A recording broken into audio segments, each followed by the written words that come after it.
আসসালামু আলাইকুম। বিসমিল্লাহির রহমানির রহিম। আমি বাংলাদেশ পুলিশের একজন কর্মকর্তা এসআই মাসুদ রানা। আমি আপনাদের কাছে কিছু তথ্য তুলে ধরতে চাই, যেটা বাংলাদেশের মানুষ অনেক দিন ধরেই জানে না, বা তারা এই প্রশ্নের উত্তর খুঁজছে অনেক বছর ধরে, কিন্তু কোনো উত্তর খুঁজে পায়নি। আজকে যাকে সেনাবাহিনী থেকে অব্যাহতি দেওয়া হলো, মেজর জেনারেল জিয়াউল হাসান, যিনি এনটিএমসির প্রধান ছিলেন এবং তিনি র্যাবের অতিরিক্ত পরিচালক ছিলেন। অতিরিক্ত পরিচালক অপারেশন। তিনি মেজর থাকতেই র্যাবে ছিলেন এবং বাংলাদেশে যত গুম খুন হয়েছে, বিএনপি সহ অন্যান্য যারা অ্যাক্টিভিস্ট, সেই গুম খুনের সাথে জড়িত এই জিয়াউল হাসান।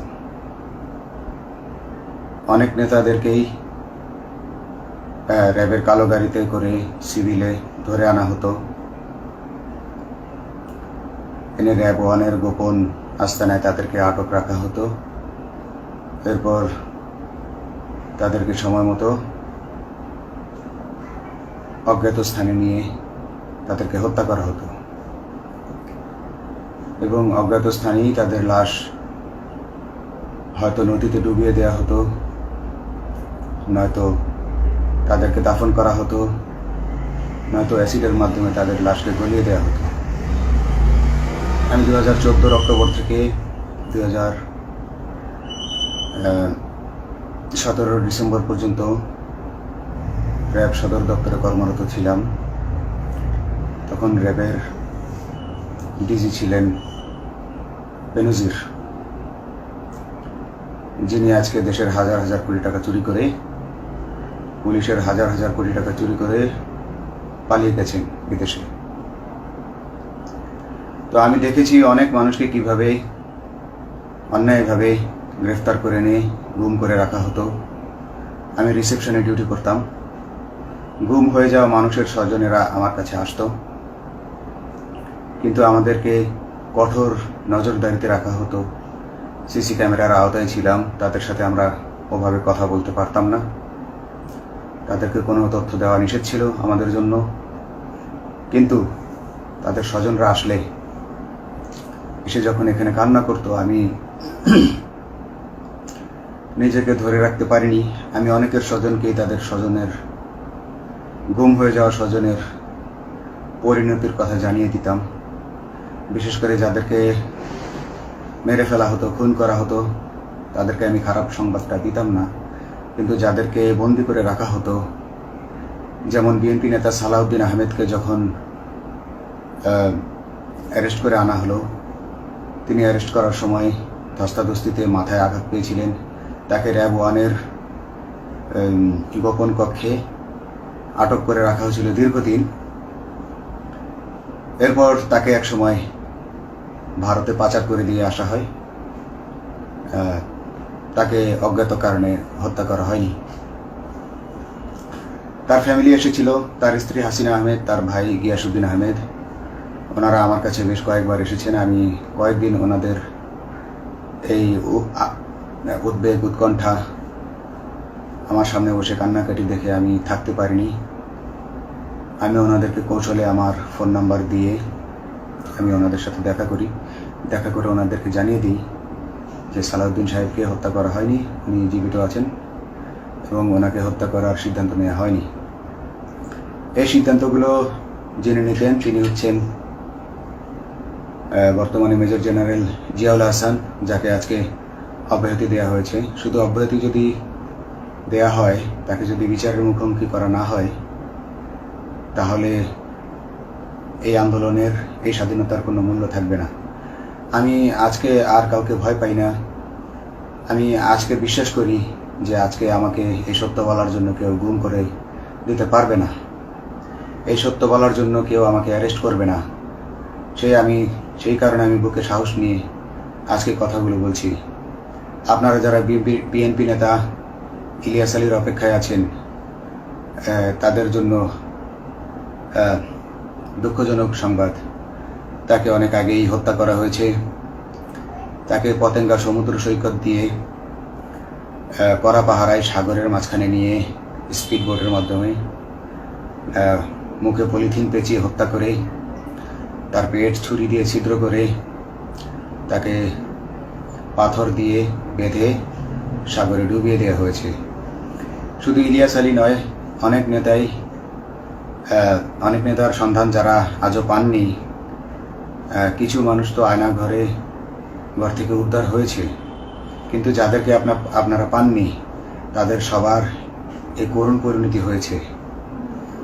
আমি যদিও তারা এই কাজগুলো গোপনে, অতি গোপনে করত এবং র্যাবের অন্যান্য শাখার কর্মরত কর্মকর্তা কর্মচারীরা এটা জানতো না, কিন্তু আমি অত্যন্ত বিচক্ষণভাবে আমি এই খবরগুলো নিতাম, কারণ আমি জানতাম এগুলো একদিন আমি প্রকাশ করতে পারবো।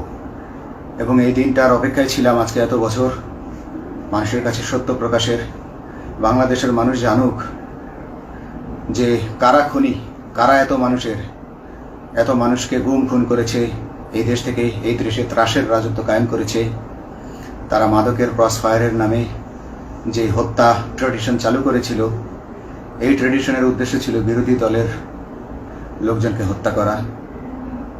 কারণ পুলিশ এবং সেনাবাহিনীর অনেকেই মানুষ হত্যা করতে ভয় পেত, তারা এটাতে অভ্যস্ত ছিল না। অনেকেই অনেক সাহসী, কিন্তু একটা মানুষকে হত্যা করার পর তারা আর ঘুমাতে পারতো না, তাই তারা এসব কাজ করতো না। কিন্তু খুনে হাসিনা কিছু মানুষকে এভাবে হত্যা করতে করতে পুরস্কৃত করার মাধ্যমে হত্যা করতে অভ্যস্ত করে ফেলে। তারাই এই গ্রেফতারকৃত, এই গুমকৃত মানুষদেরকে গুলি করে হত্যা করত। এবং তারা এতটাই নিষ্ঠুর যে তারা এক একজন কয়েক শত করে হত্যা করেছে। এবং এই মানুষগুলোর সংখ্যা বেশি নয়, কারণ সবাই লাশ দেখতে পারে না। একটা মানুষকে খুন করার পর লাশের যে ছটফটানি এবং মাথায় গুলি করার পর মাথার যে বিকৃত অবস্থা, এই জিনিসগুলো আমাদের অনেকেই আমরা সহ্য করতে পারি না। তাই আমাদের মধ্য থেকে কিছু হায়নাকে বেছে নিয়ে তারা একটা টিম গঠন করে, তাদেরকে র্যাব সদর দপ্তরে বেনজির আহমেদ প্রতি মাসে পুরস্কার দিতে ডাকতেন। এবং প্রত্যেকটা র্যাবের বিভিন্ন শাখায় এরকম দু একজন রাক্ষস ছিল যারা মানুষকে শুট করত, গুলি করত, হত্যা করত এবং গুম করত।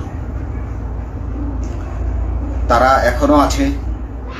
তাদেরকে আমি নতুন সরকারের কাছে দাবি জানাবো, তাদেরকে বের করতে হবে, তাদেরকে বিচারের আওতায় আনতে হবে। না হলে এত শহীদের বিনিময়ে যে ফ্যাসিবাদ থেকে, যে স্বৈর শাসন, যে খুনি হাসিনার হাত থেকে আমরা মুক্তি পেয়েছি, সে মুক্তির প্রকৃত মূল্য আমরা পাবো না, প্রকৃত স্বাদ আমরা পাবো না। এই খুনিদেরকে বের করতে হবে, এই খুনিদেরকে বের করে আইনের আওতায় আনতে হবে। বাংলাদেশ পুলিশ কখনোই গুলি করতে অভ্যস্ত ছিল না। আপনারা জানেন একসময় পুলিশ যে গুলি করতো না, এটা নিয়ে অনেক ব্যঙ্গচিত্র ছাপা হতো পত্রিকাগুলোতে, যে গুলি না করতে গুলি খেলনার বন্দুকে পরিণত হয়েছে। তো কিন্তু সেই নিরীহ পুলিশকে রক্তপিপাসু হিসেবে শেখ হাসিনা তৈরি করেছে। তবে সবাই নয়, কিছু কিছু মানুষ। আপনারা দেখেছেন এবং এই আন্দোলনের ভিডিও ফুটেজ দেখলেও দেখবেন যে কয়েক শত পুলিশের মধ্যে কেবলমাত্র কয়েকজনই জনতার দিকে গুলি ছুড়ছে। তো আপনারা ঢালাওভাবে পুলিশকে আপনাদের আক্রমণের নিশানা বানাবেন না। নতুন সরকার অবশ্যই এর বিচার করবে। আমি আশাবাদী নতুন সরকারের কাছে। তারা যদি আমার কাছে কোনো তথ্য চায়, আমি তথ্য দেব ইনশাল্লাহ। এবং এই খুনিদেরকে, এই রাক্ষসদেরকে বের করতে হবে। প্রতিটি গুমের, প্রতিটি হত্যার সুষ্ঠু তদন্ত করলে এগুলো বের হয়ে আসবে বলে আমি আশা করি। এবং আমি চাই এরা ধরা পড়ুক, এদের বিচার হোক, না হলে এরা যুগে যুগে এই রাক্ষস যুগে যুগে রয়ে যাবে, আমাদের মাঝেই তারা লুকিয়ে থাকবে এবং যুগে যুগেই তারা মানুষের রক্ত পান করেই যাবে। পুলিশ বাহিনী মানুষকে সেবা করবে, এটাই হওয়া উচিত পুলিশের ধর্ম। পুলিশের ধর্ম হবে মানুষ পুলিশের জন্য, পুলিশ মানুষের জন্য। উন্নত রাষ্ট্রের পুলিশ মানুষ যেভাবে পুলিশকে ডাকলেই পুলিশ 5 মিনিটের মধ্যে ছুটে যায়, তাকে সাহায্য করে। আমরা বিভিন্ন ভিডিওতে দেখি যে পুলিশ হাঁসের বাচ্চাকে রাস্তা পার করে দিচ্ছে, একজন অন্ধ মানুষকে রাস্তা পার করে দিচ্ছে। বাংলাদেশের পুলিশ এমনটাই করতে চায়, আমরা এমনটাই করতে চাই, কিন্তু সেই পরিস্থিতিতে আমাদেরকে রাখা হয়নি।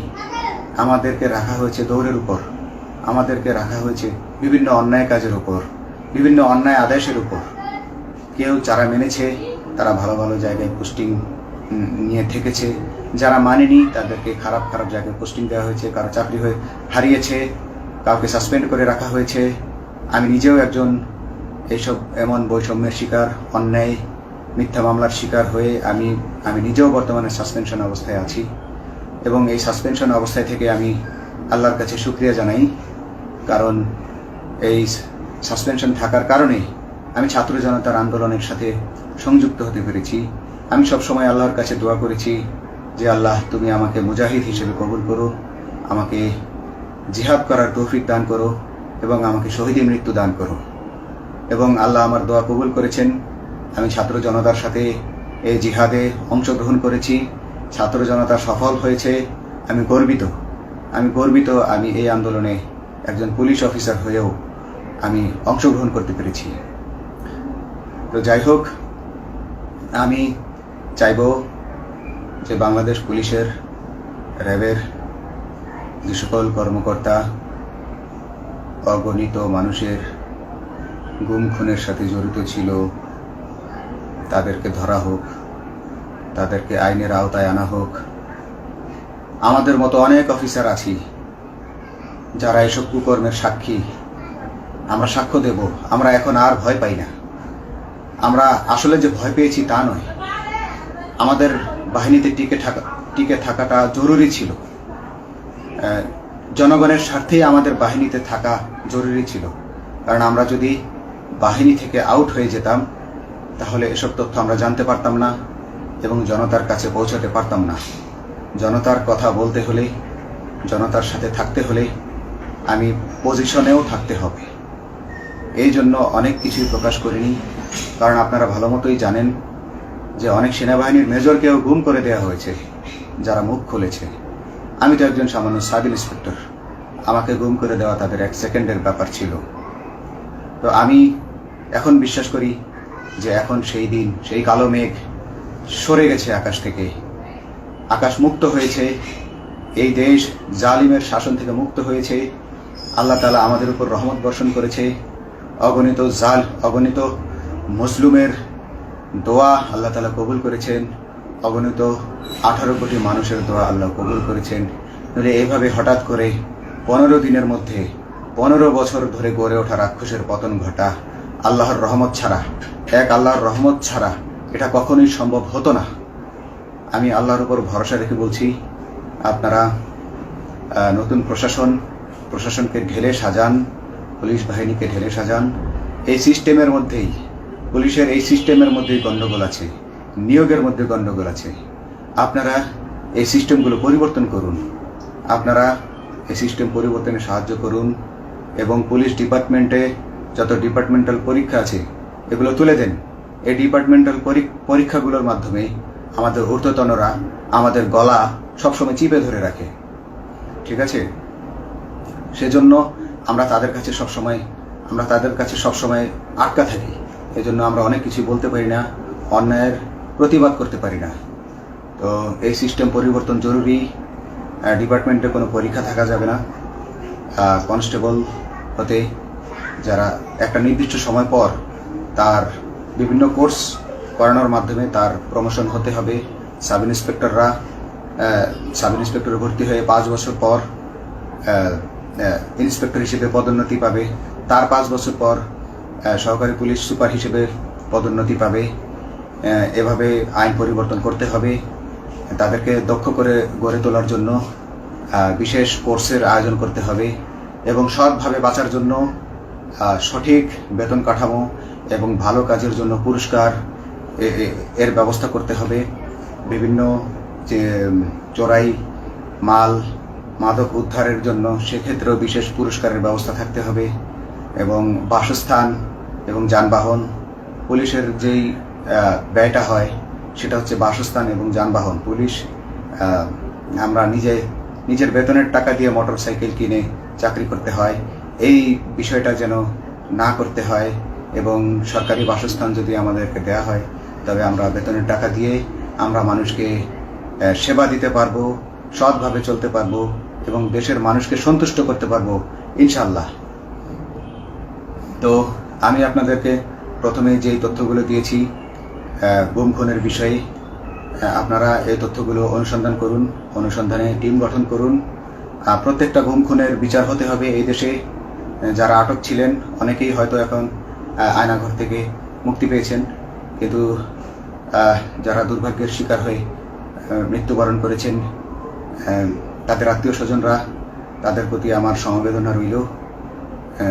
তারা জোর দাবি তুলুন, তারা সবাই সরকারের কাছে আপনাদের পরিবার পরিজনের নিখোঁজ হওয়ার বিষয়টি তুলে ধরুন, আপনারা জোর দাবি জানান এবং গুম খুন তদন্তে একটি তদন্ত কমিটি গঠন করা হোক, যেখানে কোনো পুলিশ বা সেনাবাহিনীর সদস্য থাকবে না।